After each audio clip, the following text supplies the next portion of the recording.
This is an ABP Live podcast. Congress ने 12 मार्च को लोकसभा उम्मीदवारों की दूसरी लिस्ट का ऐलान किया। इसमें 43 उम्मीदवारों के नाम हैं। मध्य प्रदेश के पूर्व सीएम कमलनाथ के बेटे नकुलनाथ को छिंदवाड़ा, तो वहीं राजस्थान के पूर्व सीएम अशोक गहलोत के बेटे वैभव गहलोत को जालौर से टिकट दिया गया। इससे पहले 8 मार्च को जारी कांग्रेस की पहली लिस्ट में 39 नामों का ऐलान किया गया था।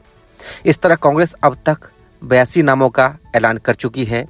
लिस्ट में 76.7% उम्मीदवारों की उम्र 60 साल से कम है। हालांकि 3 पूर्व मुख्यमंत्री के बेटे के टिकट पर परिवारवाद काफी आरोप लग रहा है और इस पर हमारे साथ बात करने के लिए इस वक्त राजनीतिक विश्लेषक प्रेम कुमार जी हैं और मैं आपके साथ हूं राजेश कुमार। प्रेम जी, संवाद पर स्वागत है आपका। कांग्रेस ने 3 राज्यों के पूर्व मुख्यमंत्री को टिकट दिया है।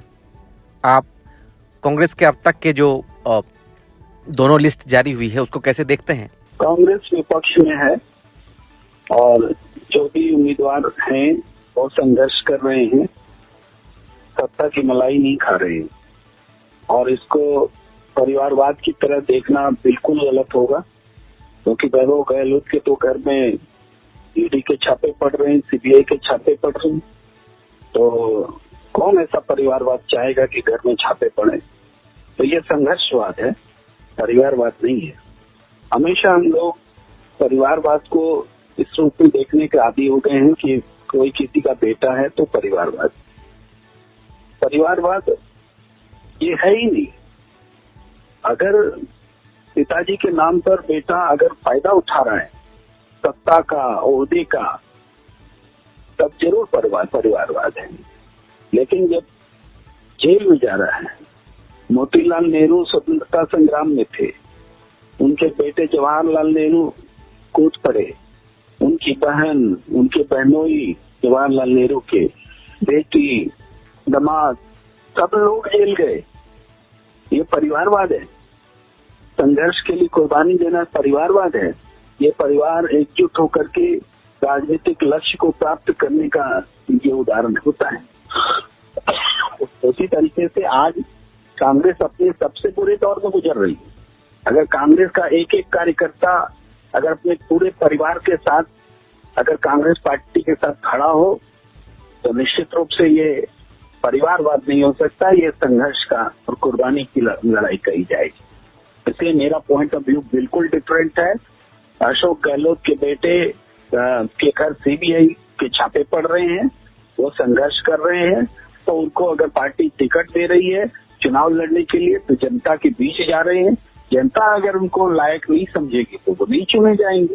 तो इसलिए कांग्रेस तरुण गोगोई के बेटे गौरव गोगोई असम में अब वो दिवंगत हैं, तो यहाँ कहाँ कौन सा परिवारवाद आ गया? वो अपने पैरों पर खड़े हैं, तो विपक्ष में रह करके पार्टी को खड़ा करने की कोशिश कर रहे हैं। कांग्रेस के अध्यक्ष तक को अपनी तरफ कर लिया जा रहा है, खरीद फरोख्त चल रही है, एमएलए खरीदे जा रहे हैं, तो उसमें तरुण गोगोई अपनी पार्टी के संघर्ष के साथ खड़े हैं।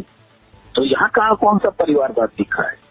इसी तरीके से आप कमलनाथ जी के बेटे नकुलनाथ हैं। कमलनाथ ने पूरी जिंदगी कांग्रेस को दे दी। अब नकुलनाथ का आप कह सकते हैं कि पारिवारिक पृष्ठभूमि का फायदा मिला है, लेकिन ऐसा कौन सा फायदा मिल गया है जो एक्स्ट्रा ऑर्डिनरी है? सत्ता का दुरुपयोग है या राजनीति का दुरुपयोग है? वो चुनाव में जा रहे हैं, जनता ने उनको सांसद बनाया, दोबारा वो सांसद बनने के लिए जा रहे हैं। इसलिए हमें नहीं लगता कि कांग्रेस ने जो उम्मीदवार 3 मुख्यमंत्रियों के बेटे को दिया है ये किसी किस्म से आलोचना के केंद्र में आ सकता है। परिवारवाद एक डिफरेंट चीज होती है। अब राहुल गांधी संघर्ष कर रहे हैं, ये क्या परिवारवाद है? पिताजी उनके शहीद हुए, दादी शहीद हुई, इनकी माँ ने पार्टी को खड़ा किया, लंबे समय तक कोई सरकार में पद नहीं लिया, खुद राहुल गांधी ने सरकार में कोई पद नहीं लिया, सड़क लांग दी पूरे देश में हजारों किलोमीटर। इतना संघर्ष अगर कोई कर सकता है तो इसको क्या परिवारवाद कहेंगे? ये संघर्ष के साथ देश की सियासत को मजबूत करने, एक उद्देश्य के साथ अपनी पारिवारिक विरासत को मजबूत करने के लिए जो कि उद्देश्य को समर्पित है, राहुल गांधी का सर्वश्रेष्ठ सैक्रिफाइस है।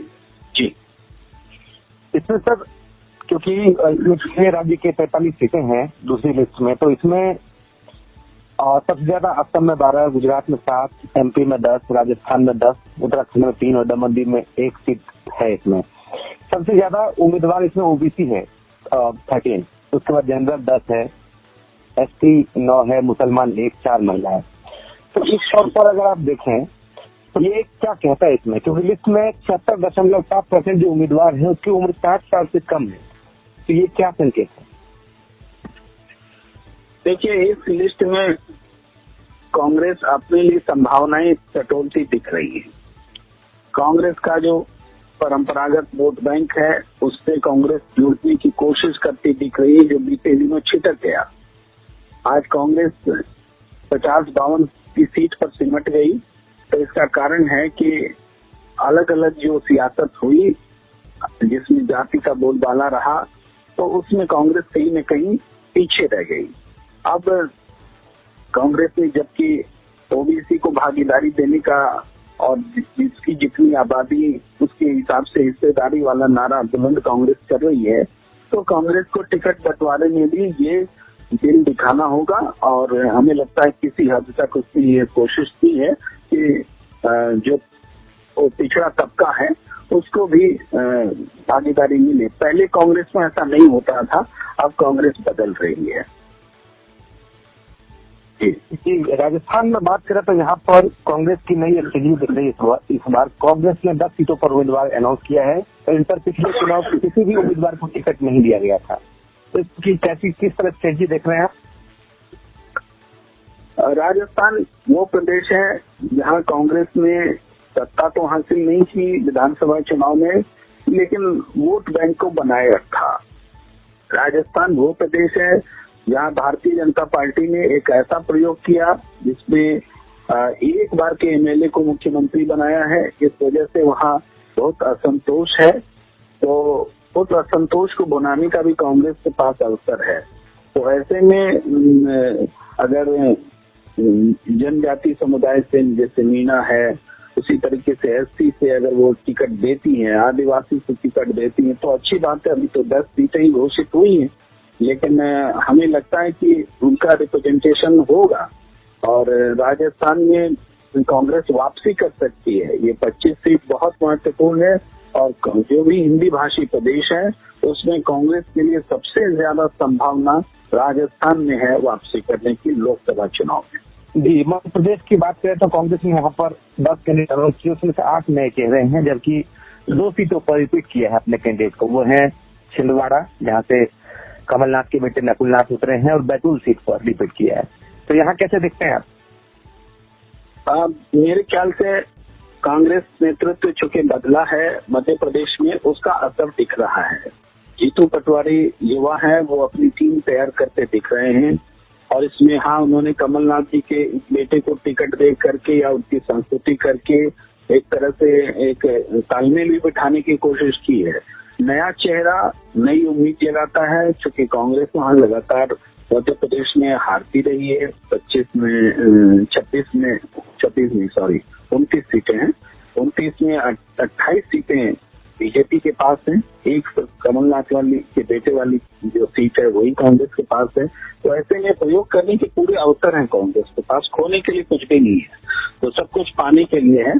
तो हमारे ख्याल से नए नए चेहरों को मौका दिया गया है, तो ये चैलेंजिंग होगा। मैं विशेष तौर पर ये तो नहीं कह सकता कि कौन चेहरा कितना प्रभावशाली है नए चेहरों में, लेकिन जब कभी भी नए चेहरे दिए जाते हैं तो उसके परिणाम अच्छे निकलते हैं।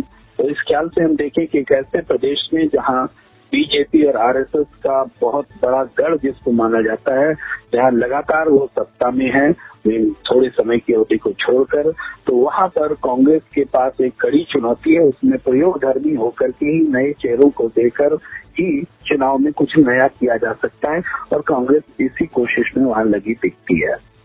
एबीपी लाइव पॉडकास्ट के साथ बातचीत करने के लिए प्रेम कुमार जी बहुत शुक्रिया आपका। This is an ABP Live podcast.